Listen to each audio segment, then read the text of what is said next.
Well, welcome back to Smart Life. I am your host, Dr. Gina. It's good to be with you. Now that things are finally starting to calm down a little bit in Ferguson, Missouri, we still have very few answers to what happened there. But Frank Miniter, author of The Future of the Gun, says that the new smart gun technology has the ability to solve the chaos in situations like Ferguson.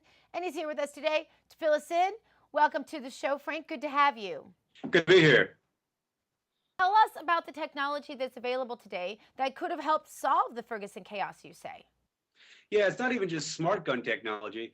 That's something that identifies the user of a gun to stop someone who's from illegally using that firearm, and that certainly could have stopped the potentially from this shooting, from that gun being taken away from an officer and used against him, which is an important development.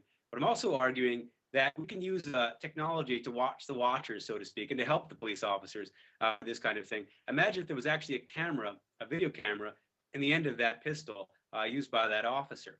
The technology is available, just have to integrate it into the actual polymer frame of a pistol, say of a Glock pistol. It's very easy to do. It could actually come on when you pull that gun from the holster automatically, just like a laser sight does. Actually, when you pick up a pistol with a laser sight on it, a pressure pad on the grip automatically enacts that laser.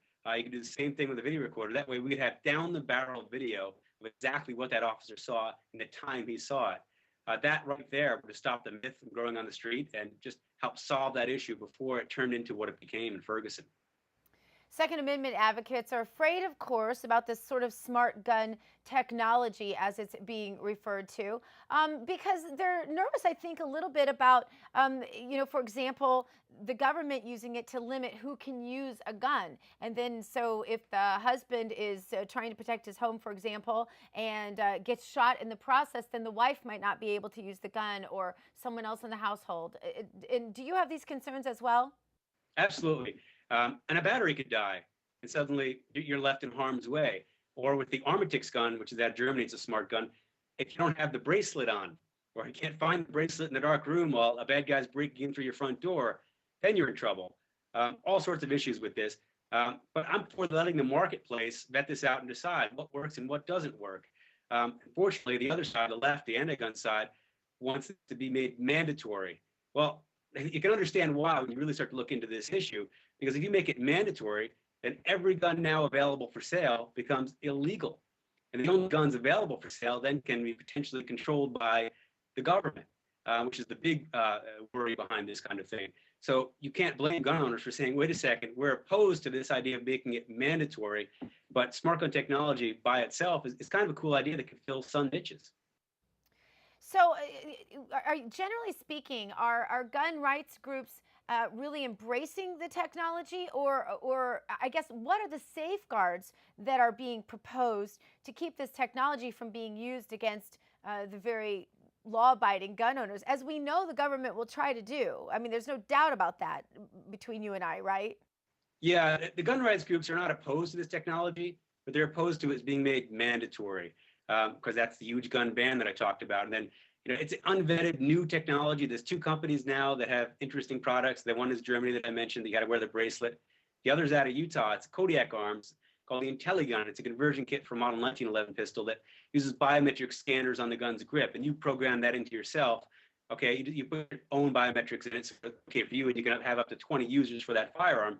It doesn't send or receive signals, so you're in charge of that gun. I think that's a cool gun. I think there's a real practical application. A prison guard, for example, that's a great place for that gun to be. That gun could actually be really taken away from that prison guard and used against such a prison guard. So there's good places for this thing. But right, gun rights groups aren't opposed to it. The NRA, for example, you look on their website, they have an official position. It doesn't say they're opposed to it. It says they're opposed to it being made mandatory. Course, yeah, and that's my fear as well. But the technology's there. It's one of these things, like we talked about a little bit earlier. Putting chips in people in reference to their passports to hopefully prevent people from coming into the country illegally, can also be used then against law-abiding citizens, just to track them. And these things are sort of scary. But it's funny because I had a conversation with my producer today about this show, and I said, "Oh, that's the coolest technology," because my mind immediately went to the abused wife who has left her husband and is scared to death of an abuser, and she's home alone with her children at night, and he goes and gets drunk and decides to break in and attack her.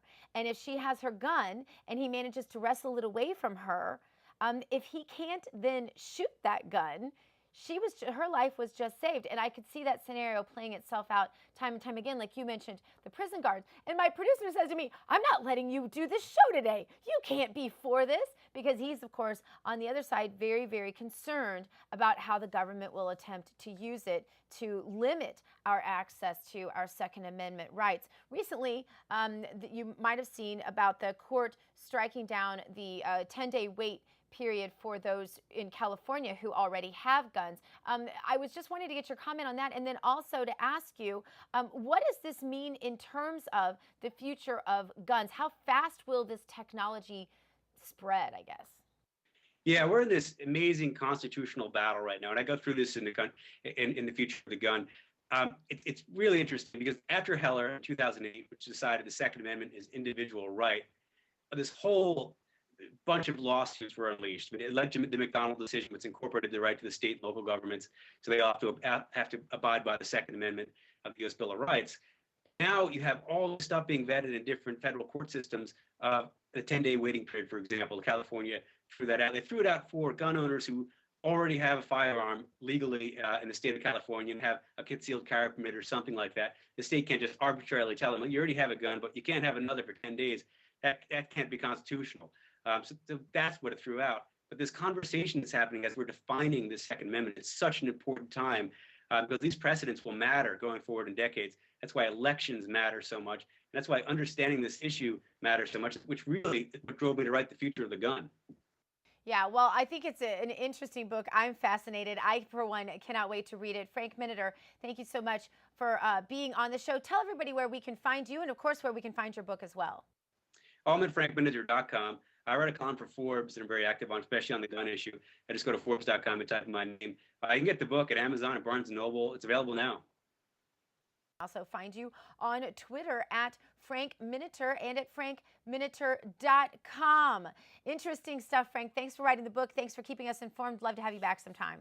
Thank you. All right.